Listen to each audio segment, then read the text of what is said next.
Ladies and gentlemen, this is the Make It Rain podcast, episode 1.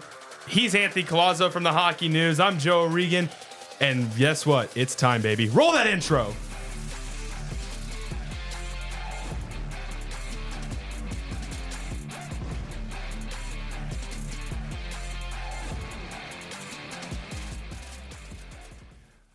Hockey got a little bit of a sneak peek for 2024-25 as the Empire Classic wrapped up at the time of recording this yesterday as the Kings took down the Ducks 4-1. Yes, 4-1. No, not 4-1, 4-2. Or was it? I thought it was 3-2. I give up. 3-2. That's Solid a blooper. start We are gonna keep that in there. By the way, Solid start to the podcast. we will keep that in there, and then we get a break for 2 weeks, and then the AHL season starts on Saturday, October 12th, when the San Jose Barracuda come to town. How do we feel, Anthony? Joe, everybody watching, I'm feeling good, man. It's almost October. Best month of the year, in my opinion, as far as sports goes. Absolutely. You got hockey coming back. You got playoff baseball. That's always fun. Football is in full swing. You know, you start to figure out who's gonna stay on your fantasy team and who you're gonna try to trade and stuff. And then you got basketball season, which I'm not too big of a basketball guy, but my Knicks did just get Karl Anthony Towns. At the cost of Julius Randle and Dante DiVincenzo. Yes, but hey, cat is cat, you know. So, but this is not a basketball podcast. This is a rain podcast. This is a hockey podcast after all, but we like talking about sports here, no doubt about it. So, as always, this is a top 5 moments draft for both of us. Before we get into it, this episode is brought to you by Gowdy Law. We all know having a future and a game plan is key, but when it comes to your family's future, are you ready? Gowdy Law is here to help. Specializing in estate planning, Gowdy Law ensures your loved ones are protected from losing a ton of money and time to probate when you pass away. Just like on the ice, preparation matters. Don't wait till the last minute to make that right play. Visit GowdyLaw.com today to start planning for the future. Get estate planning pricing and a free consultation right on their website. It is seriously that simple. You get both an estate planning pricing and a free consultation right on their website. Gowdy Law, making estate planning easy, understandable, and affordable at GowdyLaw.com. The link is in the description. Yeah, so we're going to do a top 5 draft from the Reign last season. Moments Top draft. 5 moments. So what we're going to do, Joe's going to go first, and I'm going to go second. It's going to be a snake draft, so he's going to go first. I'm second and third pick. He's going to have the 4th and 5th pick, and so on. And yeah, we're just going to go through the best moments from the Reign last year. Rosters should be out by the time we record next week, so Sounds we're about going to have a player profile and projection. Absolutely. And then we're on to the real thing. In a couple weeks, you guys are going to see the podcast the way it's going to be in a few weeks. But for right now, we need some content, so we're going to do this. Right about. So with the draft, we're taking our top 5 moments. We have probably, 15 moments to pick from? Yes. And we both come up with our top, honestly, outside the top 5 moments, probably a top 10 or a top 12 moment list. And we're just choosing from that right about, huh? Yeah, thank you to Kyle Garcia from Hockey Royalty. Yes, thank you, Kyle. We greatly appreciate it. For putting us the list to all these moments. You know, it made the prep a lot easier when he put like the dates and the teams that they played against. So thank you, Kyle Garcia. Absolutely. For sure. Should I go ahead and open this draft? Open it up, Joe. Because the number 1 pick is just too obvious. Just like how Celebrini was number 1 this year and Bedard was number 1 last year. This pick's too obvious. Akil Thomas, spinorama, backhand, top shelf against Dustin Wolf, might I add, against the Calgary Wranglers to walk it off in overtime. Right as that sign lights up, you love to see it. Yeah, man, what a game this was. Like, not only was that goal just a fantastic goal, spinorama, top shelf over Dustin Wolf, it was a good game too. Man, this was kind of in the middle of when they were hot, man. They were hot this time of the year, and, you know, this goal was just everything going right for them. Now, they did make it hard. I believe they went 0 for 5 on the power play in this game. Of course. Was it usual Ontario Reign fashion, no, it was not, by the way. No, but not this one game. thing you are going to find in common, and probably one thing we're going to pick later in this list, because there is a moment that will be picked later, and I'm 100% confident I will or you will be taking it. I'm hoping you don't take it in the next 2 picks. But the Ontario Reign just love to make everything just harder for themselves. They love to make everything harder. They love to keep everybody stressed and on the edge of their seat. There's no such thing as a coasting to victory. There's one I can think of off the top of my head, and at least in the second half of the year. And that was when, well, actually, no, we're going to save it until we get to that moment. Yeah, this was also a game where it was scary going into the final parts of this game because Samer Fagemo, just the Reigns motor for majority of the year, he got hurt and he was off the bench in the third period. So, Yeah. you know, a little bit of a scare there in this game, but then Akil Thomas comes out in overtime, scores the goal. I would never forget there was a Flame scout there, and I've told this story before on Twitter. Like usually in the media box, you gotta keep your cool a little bit. You're not supposed to react as wildly as you would if you're a fan. And he scores the goal, and everybody jumps up except for that one Flame scout, and he kind of just like puts his head back, like, oh my goodness. just pure disgust. While everyone else in the arena, everyone in the media box is just going crazy. I mean, unless we had a Wranglers fan in the arena that night, it didn't look like it. Let's just say probably that. not. But just what a goal, man! Just that is the clear number one moment from last year. 100%. I mean, you can go as far as to say that was the American Hockey League goal of the year, at least skill wise. That was the number one. And then the NHL goal of the year, which I also happened to go to this game too, was Quentin Byfield just casually blowing by the Columbus defense, getting tripped, falling to his knees, getting back up, securing the puck, forehanding it over Merzlikin's pad. Just an unbelievable goal. And I mean, this one also is just absolutely no exception. It's an unreal goal. With the second pick, Anthony Collazo selects. I'm on the clock here. I had a pick, but I think I might switch it here. But I get both picks. Yeah, you do. So it's not. You get two picks. All right. So with the second pick, I'm gonna go with a safe answer here. I'm gonna go with Tyler Madden, his game 2 goal, his series clincher against Bakersfield. Again, another close game that probably should not have been close. This is the game where they went 0 for 5 on the power play. This is the game they went 0 for 5 on the power play. We were talking about this one before the podcast. And every game was like an instant classic for the Reign up to this point. And this was no different. Tyler Madden, X factor in this series. And it was a tight game to where you felt like the first defensive mistake either team made, it was going to cost them. Yep. And it just so happened to do that this game at Mechanical Bank Arena. Yeah, man. Both teams were not making a mistake. And Tyler Madden comes away. They make a mistake. Picks it off and he fires a wrist shot that went over Olivia Rodriguez's pad, and that was it. And Madden was fired. He was up. jumping for joy, as we like to say here. He was jumping for joy, and it fired up Josh Schaefer so much that he went scores. He went in 3 bursts on that thing too. That's not normal out of him. Yeah. Who's that one skater from Miracle? He scored Mike Eruzione. Yeah, it was like an Eruzione type celebration where he's like running like, it was sick, man. Like Gretzky scoring like his 50th goal or something. No, not Gretzky. Mike Bossy scoring his 50th goal in 50th game. Yeah, man, sick goal. Running man just going crazy. So I have the next pick, of course, snake draft, and I'm gonna go with the Fagemo OT goal against the Goals. That was my next pick. Fan appreciation night. Yeah. Man, that goal was sick. Yeah, that goal was sick. You know, packed house Friday night, fan appreciation night. The jerseys, absolutely sick, and I'm upset I never got my hands on them. So, like a little off topic here, they had it in the shop, and when I got to the arena as media, I was there probably like an hour early, all out. I was like, how? Yeah, no, that. And I mean, it was something that fired up the fans too, because it's the first like different rain jersey we've seen in the longest time. I mean, obviously you have your specialty jerseys, but those are auction jerseys. These were like actual replica or authentic jerseys that were going to get sold somewhere, and pre-sale gone. Yeah, I walked in hoping to get a jersey, and this is basically how I felt. Yeah, I had to use it. I'm sorry. Yeah, right about. It's kind of an SOL moment. But yeah, Fagemo's overtime winner, a record-breaking goal. Yeah, all-time single-season goal scorer for the Reign. Franchise record set by Marty Firk in 2018-2019. He had 40.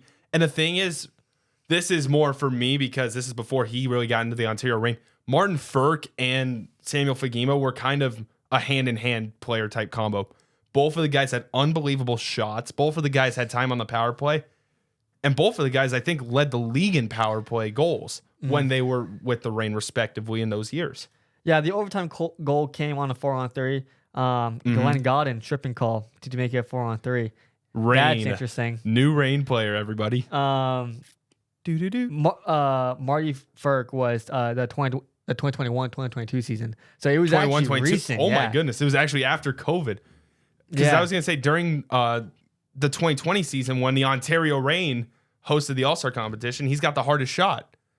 Shot one at 109.3, beat out Zdeno Chara's 108.8.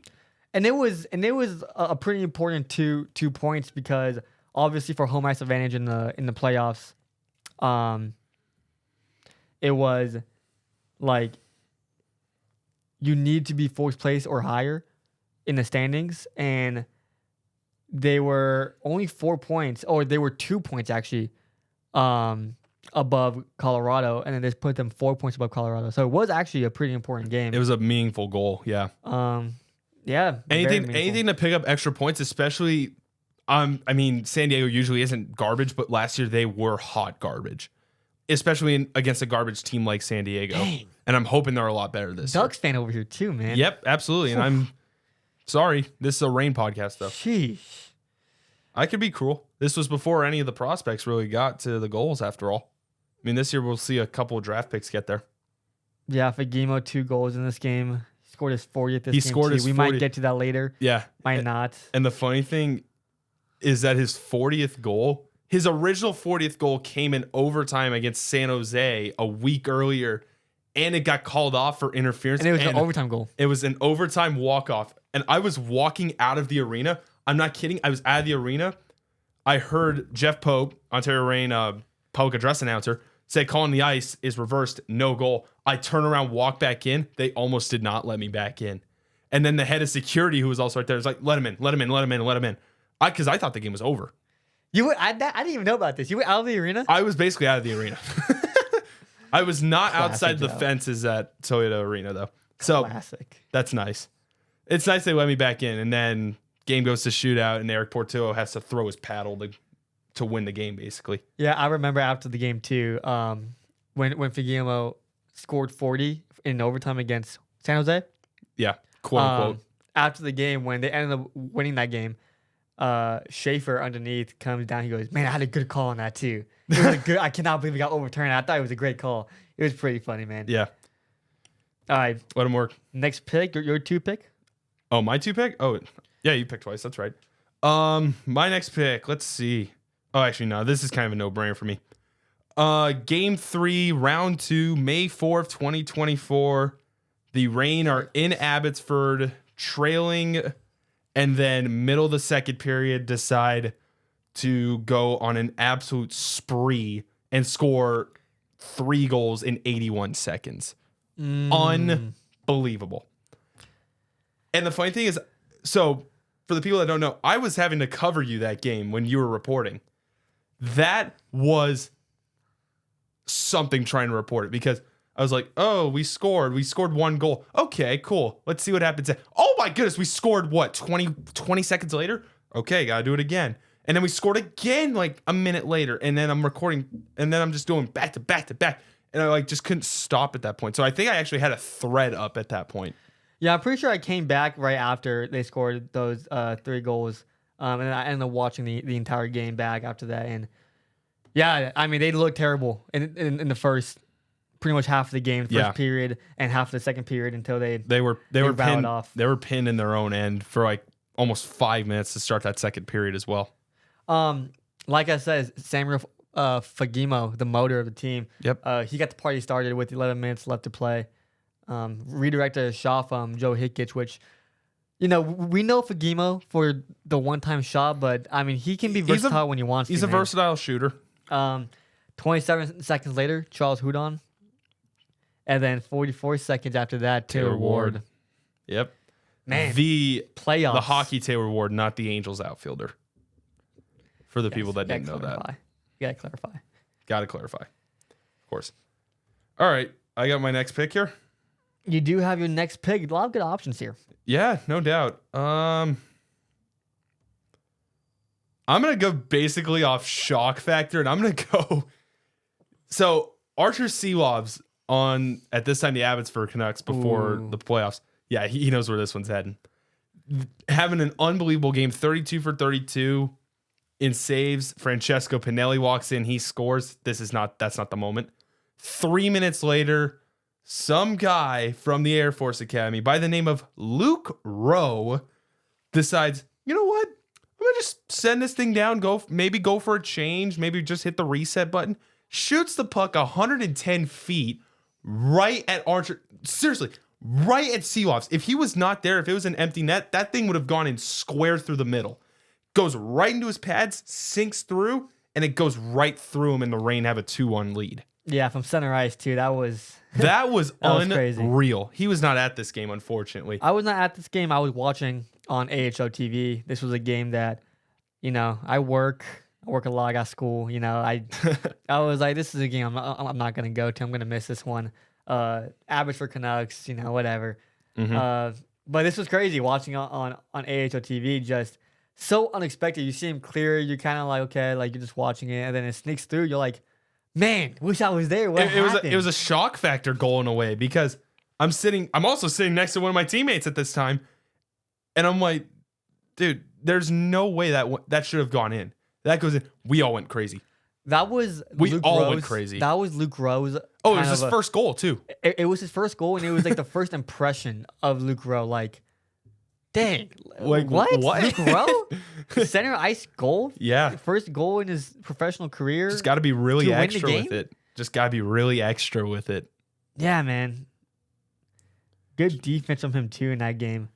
Yep. So far through this draft, through 5 picks, I've got the Akil Thomas backhand. Collazo has the Tyler Madden go-ahead goal to seal it against Bakersfield. He's got the Fagimo 40th and 41st, specifically the 41st against San Diego to walk it off. I have the 3 and 81 seconds and Luke Rowe's goal with the 6th pick. What do you got? I got 2 more. You know what? I'm going to go with 2. I'm gonna go with 2 from the same game. I think I'm gonna go with the Moverari overtime goal, and then Arundel, and then the Arundel save against Coachella Valley. What a game! I'm good scouting this stuff. That was probably the best game of the year at home for the Reign. This was a very important game, and this was kind of the game that propelled them to where they were at the end of the season with 91 points and a 20-8 record in the second half of the season after the All-Star break. I mean, put it in a way like. Almost as if your car died in a way. That game was the jump start for the Reign. I mean, from that point on, it almost felt like the Reign just could not lose. They won like 15 of 20, racked up like 40 points in those 20 games, and just propelled them into that number 3 slot for the playoffs. And the thing was, at that time, we kind of already knew Henderson, San Jose, and San Diego weren't going to make the playoffs. Yeah. So the 7 teams were already pretty much locked in. We love watching the Reign at home, of course. So we were like, you know what? Can we just win some more games just so we can actually like see playoff hockey in case they like per se go on the road and like lose 2? Then that wouldn't have been nice. Spoiler alert, they went 5-0 in the first 2 rounds. But we wanted to see it, and just this game was so key to starting. It reversed course on what had happened the whole year because the Reign hadn't won for like 6 weeks at home. Yeah, let's start with my 3 pick Moverari OT goal. Just past the blocker of Drieger. I mean, it was kind of unexpected. It was Moverari of all people. You don't really expect him to score. His post game was awesome too. I think he said something along the lines of like he shot one earlier in overtime and like it didn't go through, so he tried something different and he got lucky. I mean, if the defenseman's scoring a goal like that, like you can watch this. He's just kind of drifting through the high slot, working left circle, and just throws it on there. Gets it through traffic and gets a goal out of it. He goes wild. Crowd goes wild. Maybe not the Firebirds fans, but you get what I'm saying. No, yeah, that was a crazy finish to the game. And then the Arundel save that came right before that with 33 seconds left. With 55 seconds left to go, Samuel Fagimo tied the game up with a wrist shot, and I mean, it just sent the arena just wild into a frenzy, pretty much. It wouldn't be Samuel Fagemo without a goal from his office. Yeah, man. I mean, again, That coveted left circle. The motor from the left circle got through. Then 22 seconds later, Aaron Dell makes he flashes the glove left side, lays down on Max McCormick, and he has the glove in the perfect spot. McCormick shoots, he goes right into his glove. I mean, crazy save. Mm-hmm. And then in overtime, you got the Moverari goal. So of course, that Aaron Dell save, I mean, it was probably, if you were to pinpoint an exact play that got the Reign going, you can go back and say that Aaron Dell save, because it wasn't even Portillo. Aaron Dell was a recent acquisition at this point. You didn't really know what to expect. And he just put on a heck of a performance in this game. And that save really propelled them into where they ended up going in that season. And I mean, the Reign were kind of just bouncing goaltenders at that time, because that was about the point Phoenix Copley went down. Yeah. Because when Phoenix Copley went down, David Riddick got the call. Big save, Dave. So it was Portillo. I mean, who else could we go with? Jacob Ingham was in there. Aaron Dell then gets signed to an AHL contract for the rest of the year. I mean, what other goalies were in there? Like Ryan Bednard was in there too. Like, was he in there? I think he got in there closer to the end of the year. But it was Portillo and Ingham at the time. Then they pick up Aaron Dell. This is like his second or third game, so he's still looking to make an impression with the Reign. I mean, that was nothing short of a great one. Yep. I mean, like his first couple games with the Reign, he was shaky, to say in a way. That save obviously propelled to that Moverari winner, and next thing you know, the Reign are absolutely scooting. The Reign train's going. That put Cole in the train, and then it's going, and then it keeps going, and then you win 5 in a row. Now you're going downhill. Now you're going at freeway speed, and no one's gonna stop you. I mean, that was almost what it felt like with the Reign. Yeah, and that game came after their very tough shootout loss to Henderson. Mm-hmm. And they needed like a big win, and after a loss like that to Henderson, and then you gotta play the Firebirds after, it's just not ideal. Mm-hmm. And they came out and got a big win in front of the home crowd. Their first to say the least. January 6th, and this game was played on February 23rd. 23rd. So I mean, huge. Holy win. Smokes! Huge win. Yeah. My back. Your pick. Back to me. Give me. I mean, it just sucks that you weren't there. Behind the Coachella Valley game, this was the second best regular season home game. Give me. I mean, if I gotta pinpoint a moment, it's gonna be the 3v3, the 3-for-3 in the shootout. But give me the teddy bear toss tonight all day long. Like, that's a secure moment, especially as a Reign fan who was at that game. I was sitting maybe 10 rows from the glass too. Mm-hmm. Like the first goal, whoever the heck scored it, it was like Hellenius, then was Doty, and then eventually I think the goal went to Tyler Inamoto, who's not even with the Reign or the Kings anymore as a whole. But just gets this shot through traffic, gets it in, and then you just see a full weather report rain of slush, or plush out of that matter, not slush. What am I talking about? Just straight plush falling onto the ice. It took probably 15 minutes to clean it all up. Yeah, man, I wasn't at the game. All for a good cause, baby. All for a good cause. I wasn't at the game. I had work this day before I realized that I could request off of work, which I didn't know I can do at my job. Probably should have known that. But yeah, that's why you read the fine print. I heard it was a really fun game. I cannot wait for the teddy bear toss this year, man. I don't know when it is. December 21st against the Coachella Valley Firebirds, baby. Ooh. It's against, yeah, of course, it's got to be against the Reign's biggest rival at this point in time. That's going to be yes, I'm putting them over the goals. Game. That might be a sellout crowd.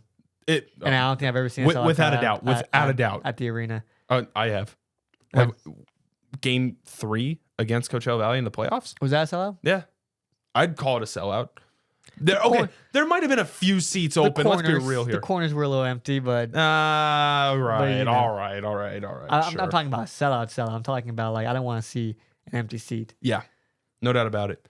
I mean, but let me get back to what I was saying about the 3 goals in overtime. Taylor Ward swinging in left circle, trademark move, bar down, like just an absolute beauty. You just hear ping, goes in, burn, rain horn, play it.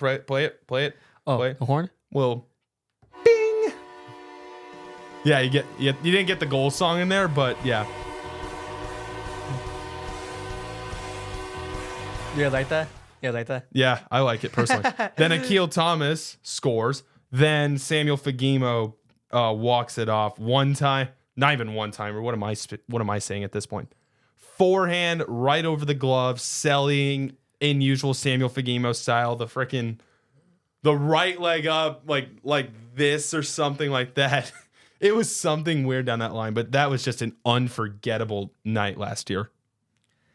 All right, man. We're coming down to your last pick. There's some Got some good ones up here. yeah, there's a couple you can go with. We have a full board here, and my next pick's not even going to be on this board. It was in the top 10 rain moments. Schaefer and Schaff talked about this. I think this was their number 9 moment, and I think I agree with them on this one. Give me... I mean, this is a meaningless night in November. Like, it was like a Wednesday or a Tuesday night in November. Jacob Doty and Onyemata Onyebuchi decide to throw hands, and this fight goes on for seriously 75, 80 seconds. This fight was awesome. You got to admit, this fight was awesome. Was I there for this? Yes, you were. I don't remember this. Yes, you were. You definitely reported this one. You reported this one to an ovation too. Like, here, put his tweet like here or something if we can get it. I don't remember this. I'm telling you, I will find the tweet. It had the crowd absolutely buzzing, by the way. Unbelievable fight. Because usually hockey fights don't go for that long. Hockey fights, you're lucky if fights go for 30 seconds. Like, the Kings-Ducks game on Saturday night, or Saturday afternoon, actually, how that matter. Like, Malott and Smith and guys are trying to throw hands at each other because the Kings and the Ducks obviously hate each other. And then the linesmen are just, they're just getting their hands in the business. Like, step away. Let them fight, for goodness sake. It's part of hockey, after all. I'm watching it right now. They're just throwing haymakers at each other. Like, I mean, they took maybe took a 15-second break, but they're just throwing haymakers at each other. Onyebuchi. When you said the name Onyebuchi, the last race I would have expected him to be is black. And that's Onyebuchi? All right.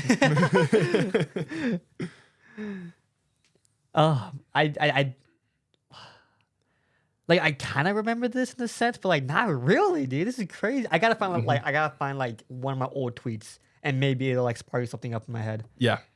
No, this fight had everyone buzzing. And there were a lot of fights this year, mainly from Doty and Hayden Hodgson, of course, who's now with the Senators. Sens, yeah. He's with the Sens now. Yeah, just fights everywhere, and that was the standout fight easily.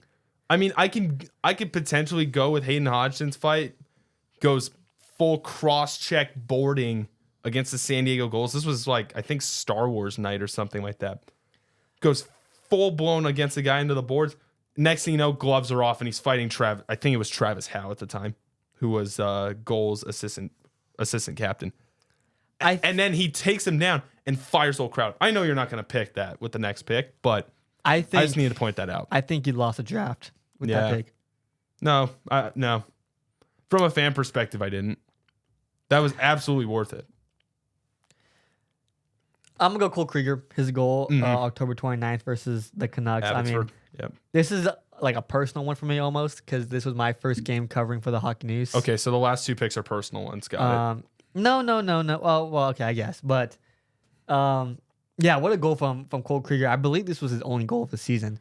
It might have been, now that you're saying this. And my first impression of Cole Krieger was, oh, man, this guy's a playmaker. This guy is a dog. Taylor Ward pretty much just drops it off to him in their defensive blue line, and he takes it all the way up, tucks inside the crease, and puts it past Tolopino, I think. Wow. There's a name you haven't heard. Oh, Tolopilo. Nikita Tolopilo, the backup at that time. Because I knew Seeloffs had that day off. We kind of just knew that based on how they were leading out the tunnel that day. Yeah, what a goal, man. I mean, I think that was his one shining moment. I did not see that from him the rest of the year. That's not even me being harsh. That's just me being truthful. That's true. That's true. You're not wrong. I don't think he did that the rest of the year. I mean, Great Cole Krieger moment. Great Anthony Collazo moment. That's a bad moment to. no. Come on. Come on. That was a sick goal. That It was was. one of the best goals of the year for the Reign. Yeah. As far as like flashiness wise. And a flashy goal. I think sometime after this, I think Tyler Madden almost hit like this between the leg shot. I think you were with Josh. Sitting might have behind the net. I think it was Tyler Madden. And that would He have been almost crazy. hit that. He almost hit it too. That's the best part. I mean, there's some other moments on here that we completely just missed out on. Like, I'm realizing this. I think we both messed up in our last picks because we left Joe Hickett's shorty on the board in game 1 against Bakersfield. Yeah. We left Joe Hickett's shorty. Like, that goal was just like straight up, shorthanded on the rush. It was a 2-on-1.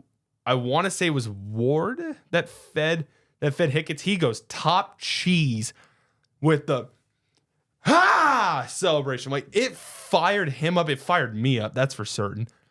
I mean, that was just an unreal goal as well. I mean, what else could we go with here? There's a lot of other goals. There's a lot. I mean, when we scored 5 goals in the first period against Henderson. Yeah, I think another goal or another moment that would have been bigger if they didn't lose is Andre Lee's game 1 goal in Coachella Valley. Yes, to open it up. Yeah, that was like a moment where it's like you knew the Reign were gonna have trouble with the Firebirds coming into the series, but they were hot. They were 5-0 in the postseason and stuff. And when Andre Lee opened up that series with the goal, and he's been hot that series too, it was like, oh, here we go. Andre, here we go. Yeah, I know. It was the kickstart to that series, and then just a lot happened the rest of that first period, and the Reign never recovered. But, I mean, for me personally, you can go right ahead and roll the video if you want to. Trigger! That's why! Yeah, you can hear Joe on the AHL broadcast. All right. So this is how the draft stands. Joe selected the Akil Thomas overtime winner, Spinorama. The 3 goals the Reign scored in round 2, game 3 against Abbotsford. Luke Rowe, center ice, game-winning goal. The Teddy Bear toss game, specifically the shootout going 3 for 3. And then Doty versus Onyebuchi. And then for me, I went with the Tyler Madden game 2 series clincher. Samuel Fugimo, overtime goal against the Goals. Jacob Moverari, overtime goal against the Firebirds. The Aaron Dell save on Max McCormick in that same game. Yeah. And then the Cole Krieger dazzler. Dazzler is a way to say it. I mean, it was a Paul Coffey goal in a way. There you go. Shouting his inner Eric Carlson. Let us know who you thought won. Yeah, I think that's it. Next week, we're going to have our player profile team projections. That should be fun. The roster should be out pretty soon here. I actually think some of them are starting to come out right now. They might be coming out right now. Like, the goals have some of their AHL guys set in stone. The Kings and the Reign are going to have theirs tomorrow. We're going to go one by one through all 10 of those specific teams. And then we'll let you know what we think of standings wise, players wise, who's going to be X factors and such. Stick around. That's coming to you next week. And with that being said, that will wrap up this first episode of the Make It Rain podcast. One more time, he's Anthony Collazo. I'm Joe O'Regan. We will see you next week. Have a good day, everybody.